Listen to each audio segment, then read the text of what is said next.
अस्सलामुअलैकुम। मोहम्मद अज़हर सिद्दीक अपने programme mess views के साथ हाज़िर खिदमत है।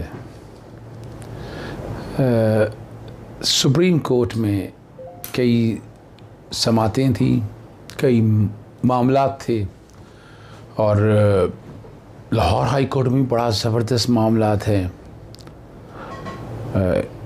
इमरान खान साहब का जलसे जुलूस गैदरिंग से ख़िताब करना वो जारी है और बहुत जल्द 12 अक्टूबर मैंने कहा था आजकल के अंदर ही लॉन्ग मार्च की जा अगले लाएमल की तारीख़ आने वाली है।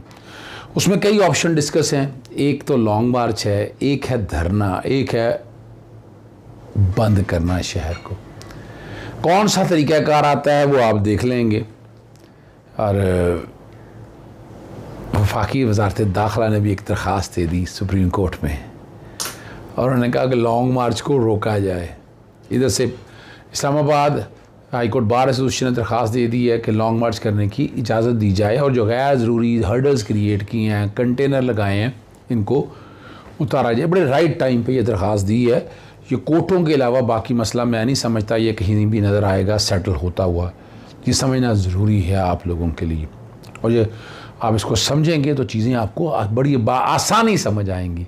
अगला लाएमल आपको समझ आ जाएगा, अगला लाइन ऑफ एक्शन आप लोगों को समझ आ जाएगी कि चीज़ें किस सिमत में या किस डगर पे ये चल रही हैं।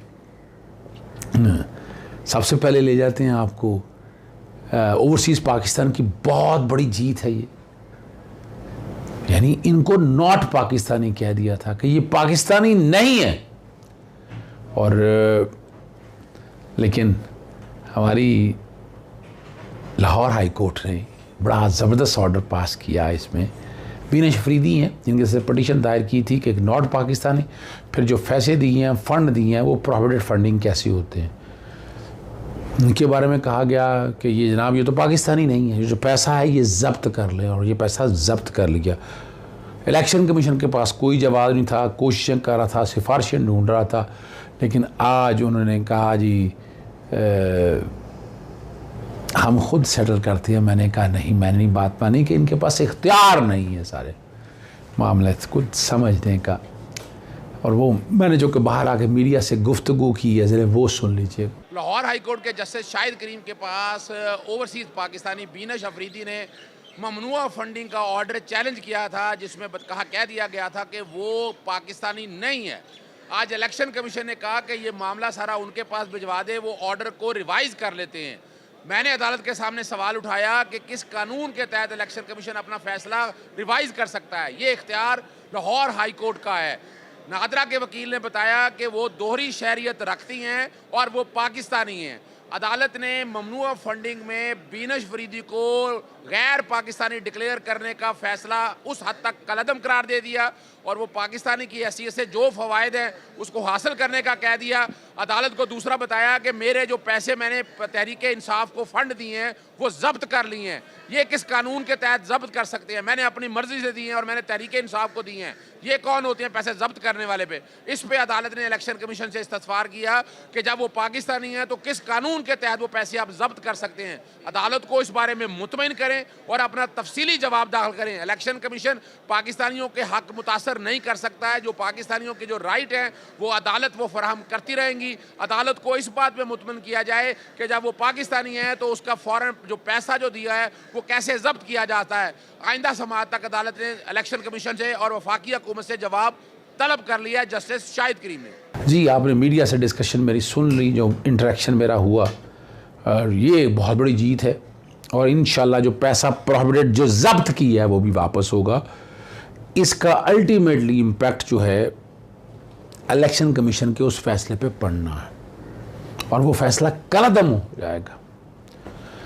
ले चलते हैं आपको सुप्रीम कोर्ट। हमज़ा शरीफ की तलबी का अखबार में इश्तहार जारी करने का हुक्म है। नोटिस की अदम तामील पर अखबार में इश्तहार जारी करने का हुक्म दिया है। ये नैब की अपील दायर की है। जस्टिस जाजुल हसन की सरबराही में 3 रुकनी बेंच ने समाअत फ़रीक़ैन को नोटिस की तामील नहीं हो सकी। डिस्ट्रिक्ट प्रोसिक्यूटर नैब ने कहा। रजिस्ट्रार हाई कोर्ट को भी फ़रीक़ैन को नोटिस की तामील का हुक्म दिया था। जस्टिस जाजुल हसन। लाहौर हाई कोर्ट ने नैब को हमज़ा को गिरफ़्तार करने से पहले 10 दिन पहले इतला देने का हुक्म दिया। ये गैर कानूनी ऑर्डर है। और लाहौर हाई कोर्ट की इस ऑब्जर्वेशन को चैलेंज किया था। समाअत जो है वो मुलतवी हो गई। सुप्रीम कोर्ट ने फैसल वाडा की ये नाअहली की अपील की समाअत है, इलेक्शन कमीशन को मजबूत और बाइख्तियार बनाना चाहते हैं। ये रेगुलेटर के लिए मैं बड़ी कोशिश कर रहा हूँ, बड़ी अरसे से कहीं किस तरह से, लेकिन इलेक्शन कमीशन अपने इख्तियारात का सही इस्तेमाल नहीं कर रहा। नहीं चाहते कि इलेक्शन कमीशन का फैसला पर कोई रिट में आता है। इंतज़ामी इंतखाबी मामला में इलेक्शन कमीशन की स्पेशलिटी है, स्पेशलिटी यानी उसकी अब सलाहियत है, उसका तजर्बा है, एक्सपीरियंस है। इस्लामाबाद हाई कोर्ट ने तायात नाअहली का फैसला बरकरार रखा। चीफ जस्टिस साहब ने इलेक्शन कमीशन के हकूक़ के तयन के लिए मुकदमा हाई कोर्ट ने ही भेजा था। चीफ जस्टिस साहब, क्या हाई कोर्ट के कहने से इलेक्शन कमीशन अदालत बन जाएगी? ये वकील जो है फैसल वाडा के वसीम सजाद ने कहा, Islamabad high court election commission के दायरा इख्तियार पर फैसला ही नहीं दिया। इलेक्शन कमीशन ने हक़ाइक़ का तयन भी दुरुस्त अंदाज में नहीं किया। अमरीकी सफारत करके अहलकारों पर जरा का मौका ही नहीं दिया गया। फैसल वाडा ने शोहरियत छोड़ने के लिए रजू कागजात जो है ना जमा कराने के बाद किया था। जैसे मंसूर अली शाह कहते हैं, बतौर सैनेटर फैसल वाडा हर किस्म का कोई एतराज़ नहीं लिया गया था। ये वसीम सजाद कहते हैं, फैसल वाडा अदालत नहीं जो ताहयात नाअहली का डेक्लेरेशन दे सके। बड़ा हमें मैं खुद इससे इत्तफ़ाक़ करता हूँ। मैंने इस पर बड़ी डिटेल में आपको एक नोट भी शेयर किया था कि election commission is not a court. वो बैकग्राउंड भी अगर चल रहा होगा तो आप समझ सकेंगे, कोशिश करूँगा बैकग्राउंड पे वो भी चल जाए। 19 अक्टूबर तक जो है ना केस की समाअत मुलतवी कर दी और इलेक्शन कमीशन भी नहीं बैठा आराम से। इलेक्शन कमीशन ने इमरान खान के ख़िलाफ़, असद उमर, फवाद चौधरी के ख़िलाफ़ मुनज़्ज़म तज़हीक का मेज़ जो है वो गुफ्तगू जारी करने का मामला जो है सुप्रीम कोर्ट से रजू कर लिया। इलेक्शन कमीशन ने अगस्त और सितंबर में इमरान खान, फवाद चौधरी, असद उमर के खिलाफ तौहीन अदालत की कार्रवाई के लिए नोटिस जारी किए। इमरान खान और दीगर फरीक़ैन अदालतों के नोटिस के खिलाफ मुख्तलिफ हाई कोर्टों में चले गए। इलेक्शन एक्ट के तहत इलेक्शन कमीशन को तौहीन पर कार्रवाई का इख्तियार है। इमरान खान, फवाद चौधरी ने इलेक्शन कमीशन के तौहीन के खिलाफ लाहौर हाई कोर्ट रावलपिंडी से रजू किया। असद उमर ने तौहीन अदालत कमीशन को जो है तौहीन इलेक्शन कमीशन को सिंध हाई कोर्ट में चैलेंज किया। लाहौर हाई कोर्ट के बेंच ने 7 सितंबर को कहा कि हम इस मामले पर लार्जर बेंच बनाएंगे। तमाम फरीक़ैन के खिलाफ इलेक्शन कमीशन का एक ही नौयत का केस है। इलेक्शन कमीशन को इलेक्शन एक्ट 2010 के तहत आइनी इदारे की सदा पर तौहीन देने का मुकम्मल इख्तियार हासिल है। ये हम नहीं मानते इस बात को, चूँकि अदालत नहीं है और वक्त के ज़ियां से बचने के लिए इंसाफ के असूलों का तकाजा है कि तमाम दरख्वास्तें जो फ़ाइल की हैं पिंडी बेंच में, लाहौर हाई कोर्ट में, इसको यकजा कर दिया जाए और तमाम मुकदमा एक हाई कोर्ट में मुंतकिल करने और अवामी पैसे की बचत होगी। सुप्रीम कोर्ट के सामने ये गुजारिश रखना ज़रूरी है कि इमरान खान, फवाद चौधरी, असद उमर ने जो बातें की हैं उन्हें जुटाया नहीं जा सकता। तौहीन इलेक्शन कमीशन के इस केस में किसी शवाहिद की ज़रूरत ही नहीं है और इलेक्शन कमीशन एक आइनी इदारा है जो अमल बात करते हैं। इंसाफ के असूलों के सामने रुकते हुए तमाम मुकदमा एक हाई कोर्ट में मुंतकिल किए जाएँ। इलेक्शन कमीशन की ये इस्तदा है। इलेक्शन कमीशन ने ये मामला जो है ना वो रख दिया है और वजह ये एक ही हाई कोर्ट में असूली तौर पर आने भी चाहिए। मल्टीपलिटी ऑफ डिसीजन हो जाएगी, मुख्तलिफ जगहों पर ये चीज़ें जाएंगी तो असल जो रुख तो आपके सामने आ नहीं सकेगा। सुप्रीम कोर्ट जो कि बड़ा अहम दिन है, सलाह मुतासिरीन को सहूलियत देने से मुताल्लिक़ केस की समाअत हुई। सिंध हुकूमत से इम्तज़ाज़ी जो सरगर्मियाँ उसकी तफसीलात तलब कर ली।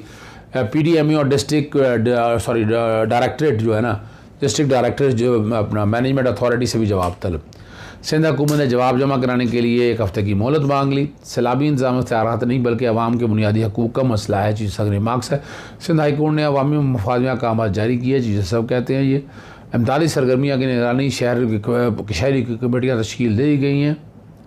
अदालती इमदादी सरगर्मियों में मुदाखलत नहीं करेगी, चीज़ें सब के रिमार्क्स हैं। सिंध हुकूमत ने अदालत को मुतमिन करना है कि अवाम के लिए क्या हो रहा है, चीज़ें सब के रिमार्क्स थे। पूछा, टेक्नोलॉजी के दौर में जब जवाब के लिए 1 हफ़्ते का मांगा जा रहा है वकील सैलाब ज़दगान कहते हैं मुतासरीन सैलाब ज़दगा इलाकों में लोग मर रहे हैं, ठीक है जी, और जवाब आने में ताख़ीर से कोई मौत नहीं हो रही है। ये एडवोकेट जनरल भाई जो भी तरीक़ाकार है बताएं, लेकिन यह आना चाहिए। मज़ीद समाअत जो है ना 20 अक्टूबर के लिए मुलतवी कर दी है, ठीक है जी।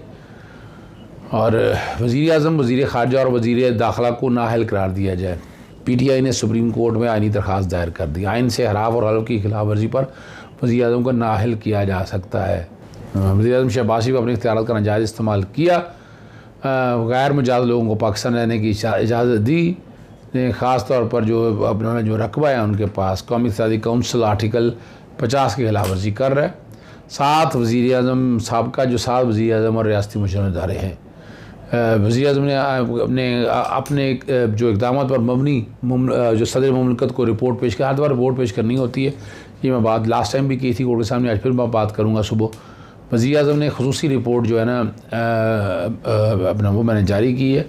वज़ीर-ए-आज़म ने मुलाकात रियासत जो है ना जी, मुलाकात और रियासत के बाद जो है मुजरिम हसन नवाज़ के घर का भी जाना हुआ। मुलाकात वज़ीर-ए-आज़म के सरबराह हमरा इश्तिहारी मुलज़मान इसहाक़ डार और साईं डार की सब मौजूदगी में हुई। इजाज़त चाहता हूँ। अस्सलाम वालेकुम, अल्लाह हाफ़िज़।